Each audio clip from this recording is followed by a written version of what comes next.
Welcome folks back again with the new video. आज चाहिँ म यो वर्कसपमा मेन्टेनेन्सको काम हुने ठाउँमा के गरिरहेको छु यो हेरौँ अब यसमा के भइरहेको छ भनेर।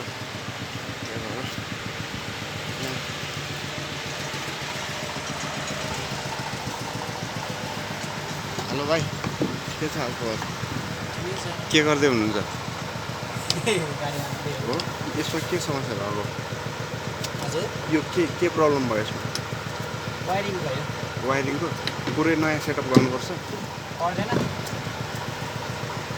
अनि यो अगाडिको यो इन्जिन ठिक छ? काम गरिरहेछ कि यो इन्जिन पनि बनाउनुपर्छ? हजुर, पर्दैन। इन्जिन चाहिँ पर्दैन? बिग्रियो भने बनाउनुपर्छ, अहिले त राम्रो छ। ए, अनि वायरिङ गरेपछि यो गाडी फेरि रेडी भइहाल्छ।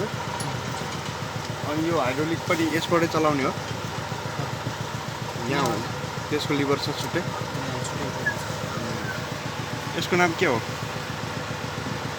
यो गाडीको नाम ट्र्याक्टर हो?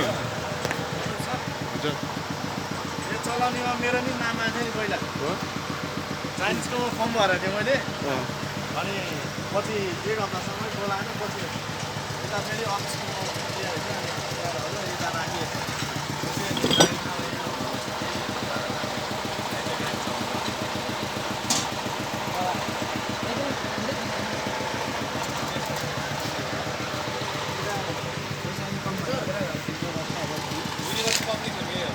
ए